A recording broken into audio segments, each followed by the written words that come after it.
Hey guys, this is going to be a PvZ video where we're going to be watching myself, tQzander. I'm going to be playing a teammate of mine, tQAndy.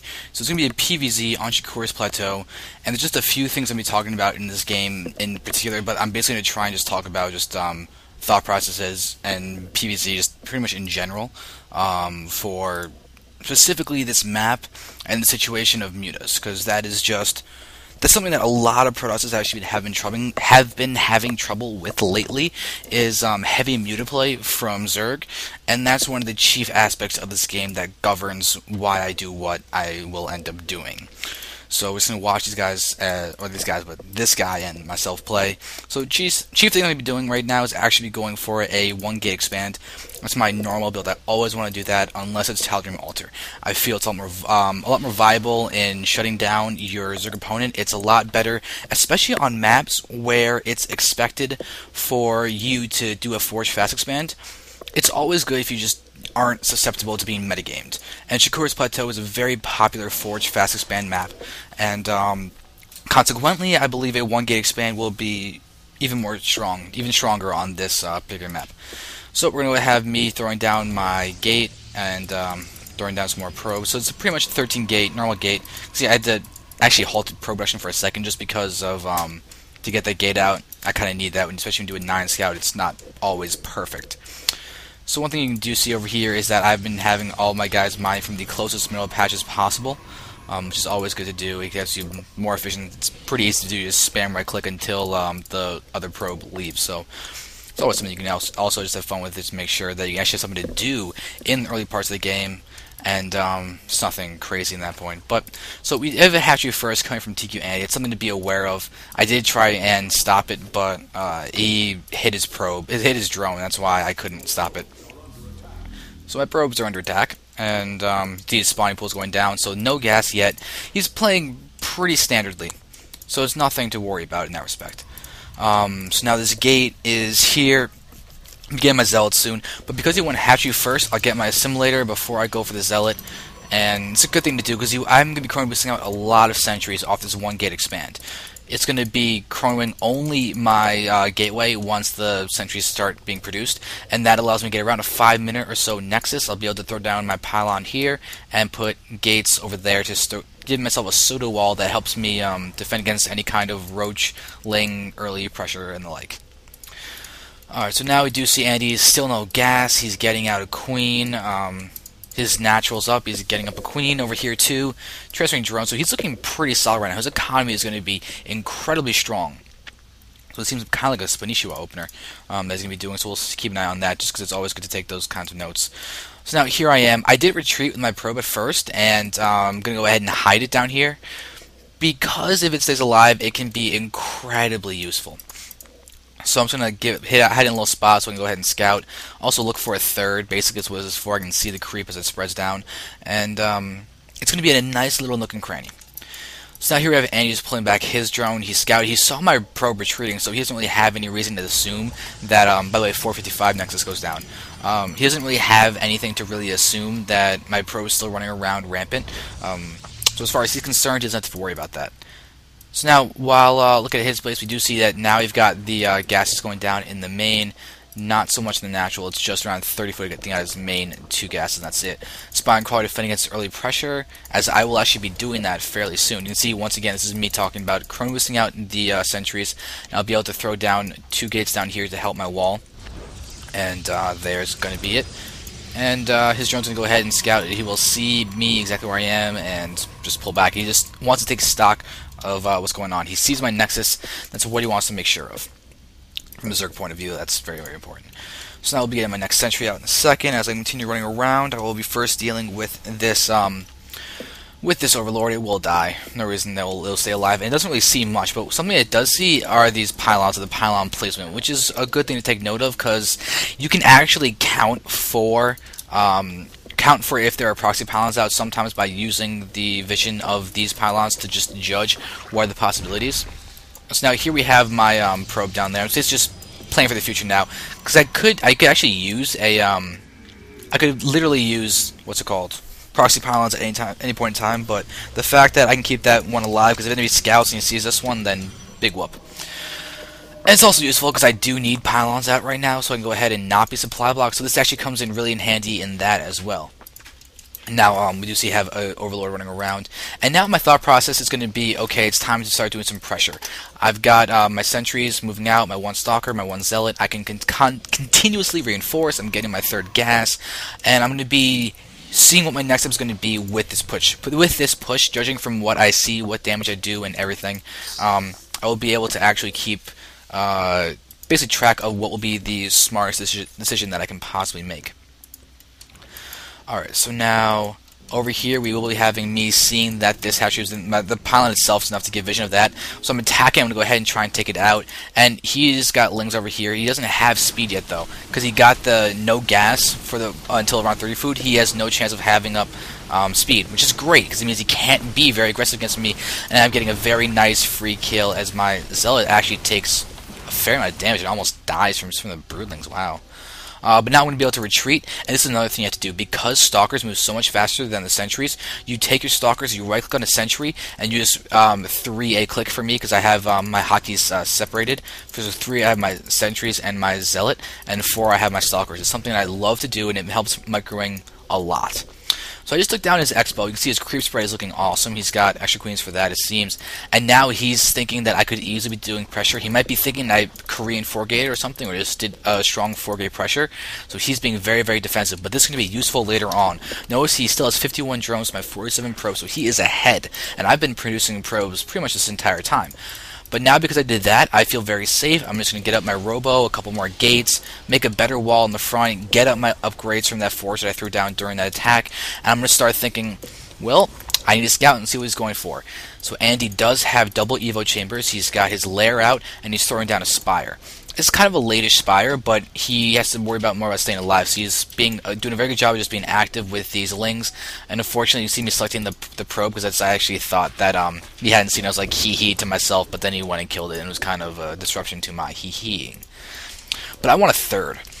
I want my economy up. I want to be powerful in that respect. And if you look at Andy's gas and everything, he's over 1,000 in both categories, and that is incredibly important because he's going to be able to get a huge influx of mutas whenever he wants. You can see him getting his melee attack and his carapace upgrades at that point.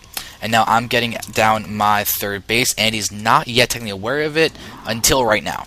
He gets that. I think I meant to take away my Zealot from that hockey so that Andy doesn't get that scout. But I see these guys running by, so now I've got just a few Zealots there just to make sure that he can't do what he just tried to do.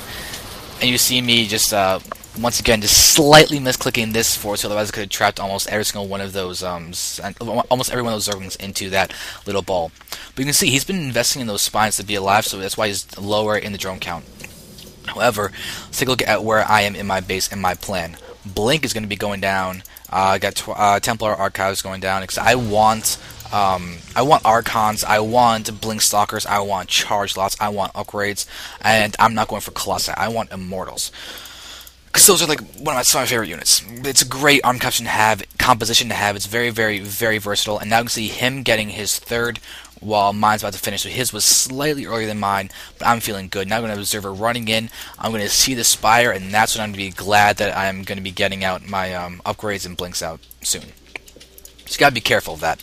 So now Templar Archive is almost done. It's going to also allow for Archon play, which is very, very, very important, especially against Mutas. So now you can see I'm aware of this Spire, and consequently, I'm going to be chrono boosting out my Blink. Very important thing to do. You want Blink. I got a few Stalkers here just to deter the Mutas, but you can see that this is another thing I'm doing. Seeing the Mutas, and with these spawns, this is going to be my fourth base. It's going to be a very important fourth base. It's the easiest to defend. It's closer than this base in terms of being able to defend it with that whole speed. But now we're going to run in, and now Muta damage is going to be coming in, and he's just going to start taking out Stalkers as I warp them in to force him away. And he's got enough that he can just engage. This does those buy time for me, but this is a huge mistake that I did. My Zealots are in hold position. They're not any hotkeys. They're there to defend against the Ling run buys, and they end up hurting my ability to run around the Stalkers, and so I will consequently fix that right now. Okay. So now around here, he's going to be more just aggressive. He's going to basically gain map control now for a little while. I can't push out because of the threat of the link counterattack. But I'm running around with these observers. I'm being aggressive with my observers. That may sound weird to say aggressive with observers, but take a look at my vision. I've got 3 observers in good spots. I can watch for mutas. I can watch for this base going up. I can look around his base, see his tech. I can see all these guys. Plus, I've got the vision over here to see the mutas. But this was so annoying, the fact that my sentries are there alone without stalkers, because I didn't have cannons there, which I should have. I should have had cannons looking back. Now I'm running around. He's taking out so many probes. He's just ignoring those couple stalkers, but I'm trying to flank him. So while I'm trying to do his flank maneuver, he's just going to beat the crap out of my probes and everything. You can see that I'm just so caught up with this stupid attack moving of this entire control group of air to me until I finally successfully separate. Now he's going to move in, and now I can actually start blinking forward and doing that attack. I should have blinked these guys up. This is my main big mistake that gives Andy a great position, because you can see I've got the infrastructure to get out so much more, but he is taking out probes. He's doing damage. Stuff is looking good for him, and I'm just doing a good job of trying to just control the damage he's done by doing some more damage to him. So now I'm going to blink down and continue this respect, and I'm warping in more stalkers. He's going to be forced back by these warp-ins. But a big thing is my upgrades right now. I'm working on my +3 attack, and that's so huge when I'm dealing with mutas, because you need to be able to deal damage. Okay, and then so now running around here, these mutas right now are 0-0, and that's a pretty big deal, the fact that he's 0-0. He's getting his +1 attack right now. He's getting these bases. He's going to have a very strong economy, but we're going to see in a second what the real thing, what a really good thing about this expansion spot is going to be, and having these rocks taken out. So here are my stalkers. I've got an Archon here, Zealots. They're looking pretty solid. I have upgraded Charge. Let's take a look at my worker count. It's 56 pros right now to 78 drones. He's done a lot of damage. He's killed 37 pros right now. I'm just now getting back up to a semi-decent count of probes for my spots. But this is going to be a really good position for me to be aggressive with my stalkers with. So I've got this expo coming up. I'm going to defend it with aggression. So here you have me blinking up all my stalkers. I'm going to move forward and snipe this hatchery. If you look over here, this is where the mutas are. They are far away. Lings are going to run down here, going to be very aggressive. But he's at 1-1 right now, and here my stalkers are going to move in, and I'm just shift blinking down to just escape. I'm not really trying to be crazy aggressive right now. But what I should have done is engaged, and then just blink micro my stalkers. Now you can see that those mutas can easily go ahead and attack me. I should be moving into left stalkers right now because it's illogical for him to attack me, but his muted count is very large. Now we're going to see him pushing in, doing damage, and notice he's also magic boxing me, which is really frustrating because of the fact that even if I had Archons there, they would not be able to do a ton. But here we have more stalkers moving. I'm going to blink forward and just continue taking out the mutas. It was a great engagement by him, but he stayed in there too long. That was his mistake in that point, and that allowed me to whittle down the muted count so very much to the point where the units lost tab is only now slightly very much in his favor instead of incredibly obviously in his favor. So it was a pretty big deal that I was able to do that. Now he's blinked back up here again and start taking out these drones that were sent to mine over there, which is good because he's so high in the drone count. I need to whittle it down, whittle his economy down, but he's got a bunch of these links. More mutas are going to be coming in over here. Now I'm just going to go ahead and start attacking, but he's going to get a surround. It's going to be annoying. I'm going to attack now and just start blinking back my stalkers, trying to keep as many as I can alive. But I am losing a few because he's got such great positioning right now. I'm able to continue attacking. I think almost all of my stalkers are attacking. I'm just bringing back the hurt ones in the front, trying to get a good concave, deal damage, and whittle down his mutas. I was like, this stalker's going to stay alive. That's going to be really surprising. But once again, I've been probing up this entire time. That's so important that I'm continuing to produce probes constantly. And let's get my upgrades. I've got 3-0, I've got charge. So these lings, they're going to be dying very quickly to myself. So they are having +2 attack, they've got the immune support, and this is going to be where I can start actually showing more real threats instead of just blink stalker delay tactics. You can see Andy's doing a really smart thing of these banelings. I have to spend so much gas on Archons, on Templar, on those really solid threats, and I have 2 observers stacked over there. That's definitely not good. But I'm forced to basically delay him right now. I'm just now That's what I was doing before, but he's got banelings, and that's such a big deal to have banelings right now. They don't have centrifugal hooks, which is unfortunate for that, but Andy's getting a bunch of macro hatches. His money is huge. He's close to max. He's using a lot of lings, being aggressive in that respect. But notice how he's being passive right now. He can't push in. He doesn't have map vision. He doesn't know exactly what's going on. All he sees are these zealots here that show a very, very nice bit of threat. And now that he sees me being aggressive once again, he's going to have to go for a flank, do some kind of tactic to deal with this. You're going to see me pushing in and taking a lot of damage. I'm trying to micro away, but this is the very frustrating thing of those banelings. The damage that they're able to do because I can't get force field. I cannot get force field. Now we're going to see me moving and trying to pull back and save my zealots and storm where the mutas are going to be and where they are, and I do some good storms, deal a lot of damage. A lot of those guys have very little health up, big and forward, and look at this, the amount of muta death. Those storms are vital. He's now down to 7 mutas. They're all in the red or the deep orange. Those storms are so important, and you saw the damage they're able to do. If you can land storms against mutas, it is so key. And now can be aggressive with another round of warp-ins with these stalkers. I'm basically just being aggressive. If I can take it on the hatchery, that's great. But I'm gonna try to, but yeah, and see how annoying it is. But this is a really good spot for blink stalkers, guys. Because you can easily blink across here and save yourself from as many of the links as you can. But now you have to deal with the mutas. He's got more mutas coming in. They're still low health. My Archon go! But he stays away from the Archon splash. But still, this is what I'm talking about in the keys of upgrades, and I'm just constantly warping in units. I'm here at 3-1 right now with upgrades. I'm getting shields. That's because Archons. A lot of people get 3 attack, then 3 armor, then 3 shields, or something along those lines, but I wanted shields because of Archons in particular. I have Templar here for Storm, but I want my Archons to be beefier against the Lings, because they are very good against Lings. They actually one-shot Lings, I think, with any amount of attack upgrades, and when they have 3, they do 47 versus biological, and that's death to Lings. It's death to Banes. It's very good in that respect. And also, Greater Spire. This is a great move by Andy. He's got all these bases up. He's now got this base up once again. I'm going to be aggressive with these DTs now, but he's got an Overseer right there, which means he's going to be able to see that guy. These moving in over there. I'm going to try and get into this base over here and just be as aggressive as I can. You see this guy's got a few kills. He's got 2 kills as these drones are going down. And I think the ones that are going to the main and his natural are technically dead, but this guy's now got 8 kills. Take a look at this DT. He's got 8 kills. He's running around. I sent 2 to this base originally, but they went down. But look at the damage that I'm now able to do. The total worker kill count now is almost even. I've got 28 kills to his 37. Look at the unit station. It's now 63 drones to 84 probes.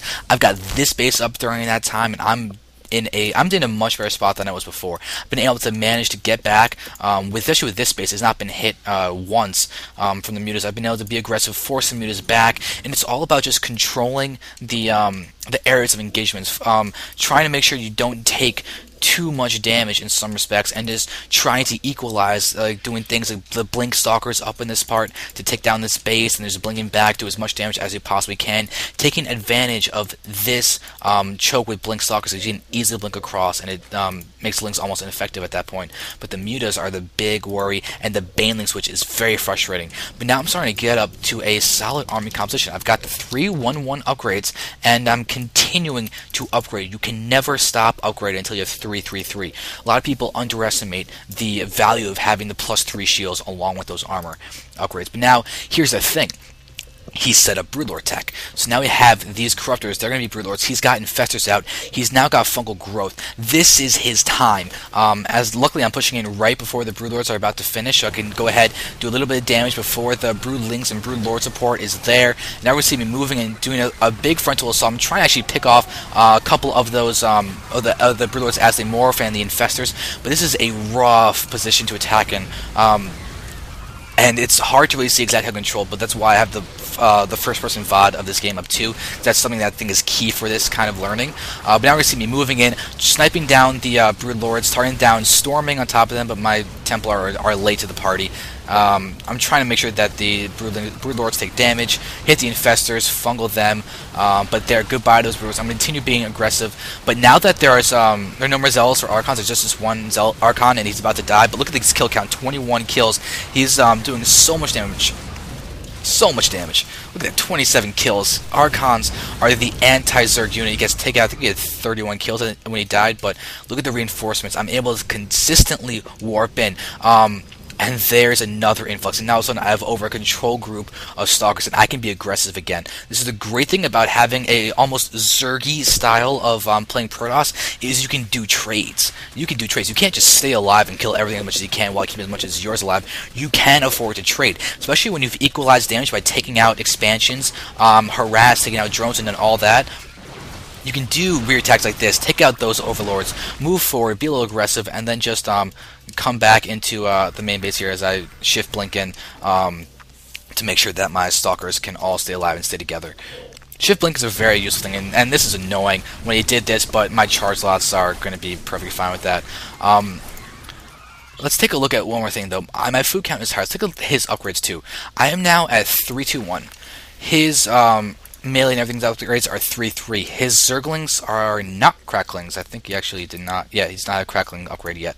But his Broodlords are here. They have the +1 attack, and those Broodlings get those upgrades as well. And look at this, the Baneling count. I don't think they still have... Oh, yeah, they don't have central hooks yet, but still, those Banelings are so frustrating. They're the perfect unit to hit right now, because look at that gigantic fungal. This is not a good engagement for me, but I can't do anything because of the fungal.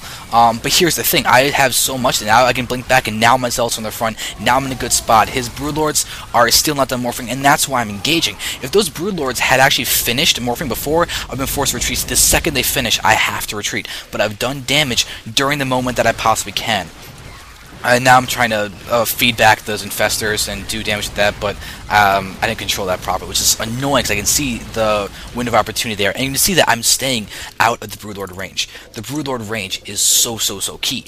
If you can stay out of that kind of DPS, you have a chance, because those Broodlords are so powerful, and I only have Blink Stalkers to deal with them. If I try to get up Void Rays, I don't think that would work well, because then my ground army just would not be strong enough. He's got Fungals, he's got Infested Terran, and Corruptors as well, so I think that would be a death move for me if I tried to do that. And look at the Broodlings just going across the map and coming back. It seems to defy the laws of physics, but that's okay, it's a video game.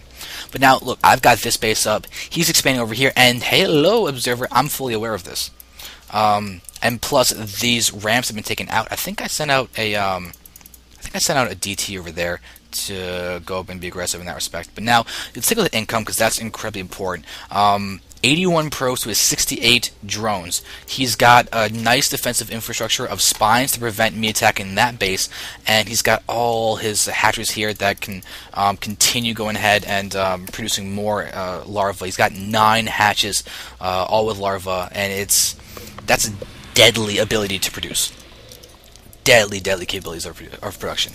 So here I am. I'm getting more of an income. My DTs are somewhere. I think I just put them into Archons at this point. But I'm basically doing just Zealot, Stalker, and Archon. I don't have the time to go for much else except for maybe some Storms. But now we're going to see me pushing in, attacking, taking down the Broodlords, because he's actually trying to set up a flank and he doesn't react in time. I can take advantage of that, but now he's getting great splash damage hits. The Broodlords are still alive. He's been able to fungal me, and it's a bad move. But I'm just going to go ahead and take out the Broodlords. I don't care about my Stalkers at this point. I want to kill those Broodlords. And now that that's done, I'm going to take out some Lings and prepare to retrieve. I can continue pushing, but oh, hey, look at that. His army's gone, so I can continue pushing. Reinforce a little bit and attack and be aggressive. And know that right now, Zealots are the perfect unit. Okay, Zealots are the perfect unit. That sounds weird, but it's not. I've taken out his entire force of beefy units. He has a few infestors left, and he's got... What else does he have? Ability to get Lings out in time to attack my Zealots, or maybe Roaches, but he hasn't shown Roaches this entire game. It's been Mutaling, Baneling for the vast majority of it, and then he comes in with Broodlords and Infestors. He can't get Broodlords right now. He needs to get Corruptors, and then morph into Broodlords in order to have them.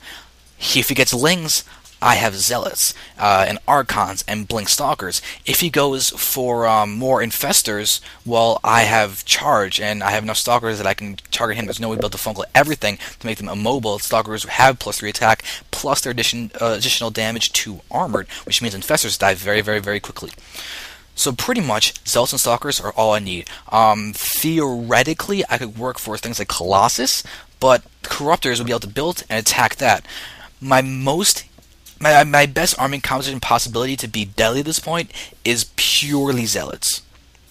Some Stalkers, but really, Zealot, Archon, Stalkers. There's nothing else that is needed. Okay. So now in this game, we're going to just continue attacking in, as we're going to be aggressive. Now we're going to go ahead and work on taking out hatcheries, doing all this stuff, doing a front assault. As I managed to take out some more things. Now here are the infestors. They do have enough for some fungals, and he's going to try and be aggressive, but I take him out, and then he ends up calling GG. So with the GG is the victory for Protoss.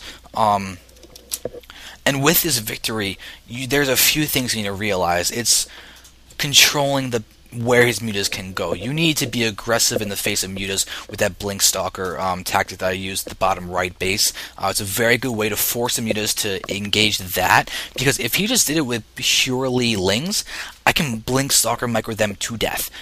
He will not be able to be aggressive against that, and it allows me to get free damage if he tries to counterattack. Another thing is those upgrades. Those upgrades are incredibly key in all games, but especially scenarios like this where you take a lot of economic damage and you need your units to be as cost effective as StarCraftly or Alienly possible. And if you look at my upgrades at the end of the game, I have +3 researching for the armor. I've got the +1 shields, and I've had the +3 attack the entire time. So for the vast majority of the game, my Zealots had that advantage against his lings. My Stalkers are doing as much damage as they possibly can in those blink situations where I can keep them alive and not worry about them needing to tank hits because I have blink micro on my side. So keep these relationships in mind for your games. Try and utilize the blink Stalkers a lot because they are so good, especially against Zerg, because they allow you to basically have a way to micro against almost any army composition. Sure, some of them are better, and some of them arguably completely counter blink stalkers. For example, hardcore Ling Infestor. Beware of that, because the Lings get a surround, the Infestor's fungal adds DPS, Lings prevent any kiting or anything, and you can't blink away when you're fungal. The Lings deal DPS, they're small units, there's a lot of them. Stalkers are large units, means a large area to surround the Stalkers, with Lings having a lot of them able to attack at once, and it's a huge vulnerability. So you have to keep track of that. That's one of the reasons why I am very Zealot heavy in my personal PvZ style. Notice I never got a single Colossus. I actually ended up not getting a single Immortal. It was purely gateway units for the entirety of this game, and in order to do that successfully, you need macro. You have got to be able to have a huge power to macro behind what you're going to do in order to control these types of games. So hopefully you guys can take some of what I've just said to heart, and it's always a good way to mess with your opponents when you don't go for those really well-known units, because that's something they're probably used to playing the most. The Colossi, the Immortals, try taking them out and see what you can accomplish. Maybe a game like this will pop up where you say, oh, that works out really well. So I'm hoping you guys can actually take some of this and learn from it, and I hope you enjoyed it. I thank you very much for watching, and I shall make some more videos, but pretty much good luck in your gaming, and I guess let me know if you have any questions, and if you want, you can look at all my social media sites that I have and show some support. And if you want anything specific video-wise, let me know. Thank you very much.